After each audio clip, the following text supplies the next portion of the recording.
Hey everyone, Jai Shri Krishna. Welcome back to my YouTube channel. My name is Aditi, and today we will do our second chapter of economics, class 12, that is 5 year plan. So आइए फटाफट शुरू करते हैं और खत्म करते हैं इस चैप्टर को. Let's start. द फर्स्ट हमारा जो फर्स्ट टॉपिक है बुक का वो कहता है व्हाट इज इकोनॉमिक प्लानिंग. तो इकोनॉमिक प्लानिंग क्या होती है? इकोनॉमिक प्लानिंग होती है कि जितने भी हमारी कंट्री के रिसोर्सेज है, जितने भी मनी है, जितने भी नेचुरल रिसोर्सेज है, हमें उन सबको किस में लगाना है? डेवलपमेंट एक्टिविटीज में लगाना है कि क्या हो सके, हमारी ग्रोथ एंड डेवलपमेंट हो सके हमारी कंट्री की. तो हमें पूरा प्लान करना होता है सिस्टमैटिक वे से. लेकिन अब ये प्लानिंग करे कौन? ये प्लानिंग करेगा कोई central authority of a country. जैसे कि 1950 में हमारे इंडिया में क्या इस्टेब्लिश किया गया? प्लानिंग कमीशन, जो वेरियस पॉलिसीज बनाएगा कि हमें कैसे ग्रोथ एंड डेवलपमेंट करनी चाहिए.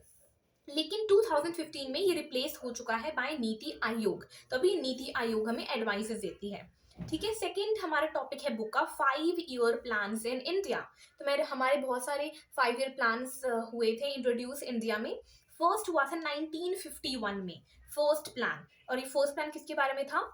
एग्रीकल्चर के बारे में था. वो हम आगे पढ़ेंगे सारे डिफरेंट डिफरेंट 5 ईयर प्लान के बारे में. फर्स्ट 5 ईयर प्लान, फिर सेकंड 5 ईयर प्लान, वो हम नेक्स्ट चैप्टर्स में पढ़ेंगे. और जो हमारा लास्ट 5 ईयर प्लान था वो था 2012 में आया था. ठीक है.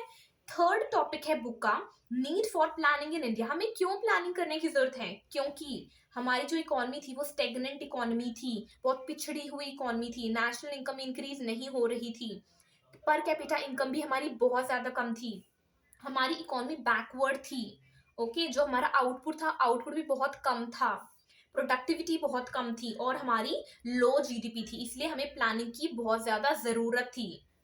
और ये सारे रीजंस क्यों थे? ये क्यों थी हमारी इतनी बैकवर्ड इकोनॉमी? ब्रिटिशर्स की वजह से. हमने देखा पिछले चैप्टर में on the eve of independence वाले चैप्टर में कि क्या हुआ था, उन्होंने कैसी बुरी हालत कर दी थी. हमारी एग्रीकल्चर की सिचुएशन अच्छी नहीं थी, हमारी इंडस्ट्री की सिचुएशन अच्छी नहीं थी.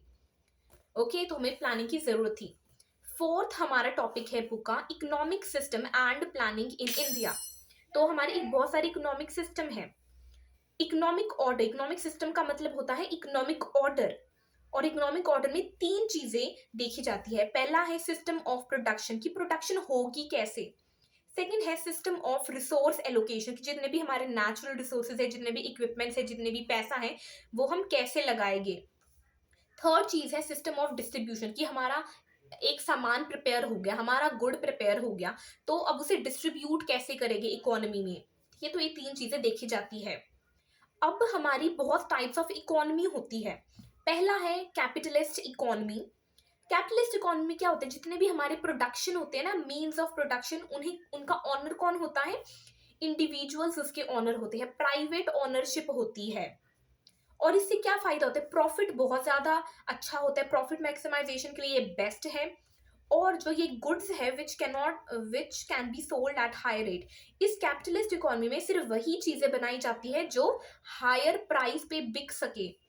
गवर्नमेंट का इसमें कोई रोल नहीं होता, गवर्नमेंट को कोई डिसीजन नहीं लेना होता इसमें. और जो डिस्ट्रीब्यूशन होती है गुड्स की, वो कैसे होती है? परचेजिंग पावर, क्योंकि जिसके पास जितने पैसे तो वो खरीद सकता है, और गरीब लोग नहीं खरीद सकते क्योंकि महंगा सामान होता है. और इसमें हमें फायदा क्या है? प्रॉफिट बहुत ज्यादा होता है, जीडीपी ग्रोथ इसमें बहुत ज्यादा होती है. लेकिन इसका एक डीमेरिट भी है, इसकी एक कमी भी है. वो क्या है? सोशल वेलफेयर इसमें नहीं होता, क्योंकि गरीबों के लिए कोई सामान बनाया नहीं जाता. सेकेंड टाइप ऑफ इकोनॉमी होती है सोशलिस्ट इकोनॉमी. तो इसमें मीन्स ऑफ प्रोडक्शन की ऑनर्स कौन होते हैं? Government, society. ओके. तो हमारा गवर्नमेंट सब कुछ मैनेज करती है, वही डिसीजन लेती है क्या बनेगा क्या नहीं बनेगा, सब कुछ यही डिसाइड करती है. इसका हमारा फायदा क्या है? कि सोशल वेलफेयर होता है, इक्वालिटी होता है, लोग खुश होते हैं. और गवर्नमेंट जैसा बताया, गवर्नमेंट सारा डायरेक्ट पार्टिसिपेशन होता है गवर्नमेंट का. और लेकिन हमारा डिसएडवांटेज क्या है? जीडीपी ग्रोथ इस इकोनॉमी में बहुत ज्यादा कम होती है. अब थर्ड टाइप ऑफ इकोनॉमी है हमारी मिक्स्ड इकोनॉमी. मिक्स्ड इकोनॉमी में क्या होती है? ये हमारे इंडिया में है इकोनॉमी. मीन्स ऑफ प्रोडक्शन की ऑनर्स गवर्नमेंट भी होता है और प्राइवेट एंटरप्रेन्योर्स भी होता है. इसमें प्रॉफिट मैक्सिमाइजेशन भी होता है और लोगों का हित भी होता है, सोशल वेलफेयर भी होता है. तो जो ये हमारा मिक्स्ड इकोनॉमी है, इसके सारे फीचर्स है, इसमें जो फीचर्स है वो कैपिटलिस्ट इकोनॉमी से भी लिए गए हैं और सोशलिस्ट इकोनॉमी से भी लिए गए हैं, लेकिन इसमें भी एक डिसएडवांटेज है। वो क्या है? इसमें करप्शन आ जाता है और जिसकी वजह से इनएफिशिएंसी आ जाती है। इसका मतलब आउटपुट इतना अच्छा नहीं निकल पाता करप्शन की वजह से। ठीक है, अब हमारा नेक्स्ट टॉपिक है goals of planning in India. हम इतनी प्लानिंग कर क्यों रहे हैं, हमारा ऑब्जेक्टिव क्या है?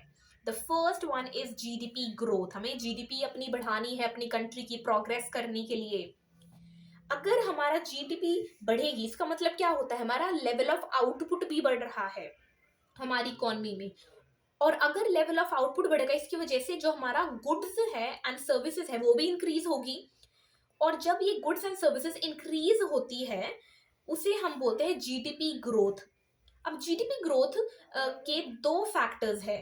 It is dependent on two factors. हमारा पहला है कि जब रिसोर्सेज बढ़ेंगे एक कंट्री के तब उसकी जीडीपी बढ़ेगी, और सेकंड है अगर एक कंट्री की टेक्नोलॉजी बढ़ेगी तो तब भी उसकी जीडीपी ग्रोथ बढ़ेगी। तो ये दो फैक्टर्स है जिसके ऊपर जीडीपी डिपेंडेंट है। अब हमारा सेकंड ऑब्जेक्टिव है मॉडर्नाइजेशन। मॉडर्नाइजेशन का मतलब क्या होता है? इसका मतलब होता है कि हम ज्यादा से ज्यादा टेक्नोलॉजी का यूज करें, किसमें? अपनी नेशन की प्रोग्रेस के लिए, ग्रोथ एंड डेवलपमेंट के लिए ज्यादा टेक्नोलॉजी का यूज करें।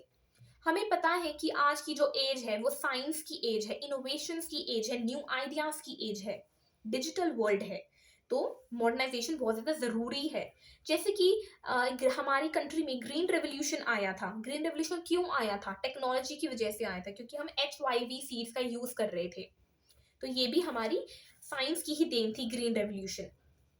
लेकिन हम यहाँ पर मॉडर्नाइजेशन की बात कर रहे हैं, लेकिन हम यहाँ पर टेक्नोलॉजी की बात नहीं कर रहे। यहाँ पर हम मॉडर्नाइजेशन की बात कर रहे हैं और सोशल आउटलुक, मतलब लोगों के माइंड सेट को कैसे चेंज किया जाए, उनका जो जो नैरो माइंड सेट है उसको कैसे ओपन अप किया जाए। फॉर एग्जाम्पल इसमें बात की जाती है एम्पावरमेंट ऑफ विमेन की। विमेन को भी अपना फाइनेंशियल इंडिपेंडेंट होना चाहिए, वो भी वर्ल्ड में जाए, बाहर निकले और क्या करे, अपना अर्न करे। तो ये था मॉडर्नाइजेशन। थर्ड है self reliance and self sufficiency. Self reliance क्या होता है? कि हम दूसरों की कंट्रीज पे डिपेंडेंट ना हो फाइनेंशियल हेल्प के लिए, हम फाइनेंशियली इंडिपेंडेंट बने, खुद इंडिपेंडेंट बने। सेल्फ सफिशिएंसी का मतलब होता है कि हम दूसरे की कंट्री पे डिपेंडेंट ना हो इसेंशियल सप्लाईज के लिए। एग्जाम्पल फूड ग्रेन के सप्लाई के लिए हम उन पे डिपेंडेंट ना हो, हम खुद अपना इंडिपेंडेंट बने। ये क्यों हमें सेल्फ रिलायंट और सेल्फ सफिशिएंट बनना था? It was to avoid any political pressure, कि कल को कोई कंट्री हमारे ऊपर कब्जा ना करने लग जाए, हम पे कोई प्रेशर ना डाल पाए कि तुम हमारी बात सुनो। तो ये इसके लिए हमें self reliant and self sufficient बनना बहुत जरूरी था। अब फोर्थ है इक्विटेबल डिस्ट्रीब्यूशन और इक्विटी।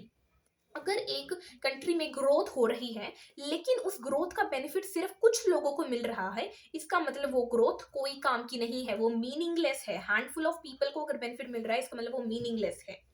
अगर एक कंट्री में जो अमीर है वो अमीर होता जा रहा है और गरीब बेचारा गरीब होता जा रहा है, उसे कोई फैसिलिटीज नहीं मिल रही, उसे खाना भी नसीब नहीं हो रहा, तो इसमें भी हमारी जो ग्रोथ है वो मीनिंगलेस है।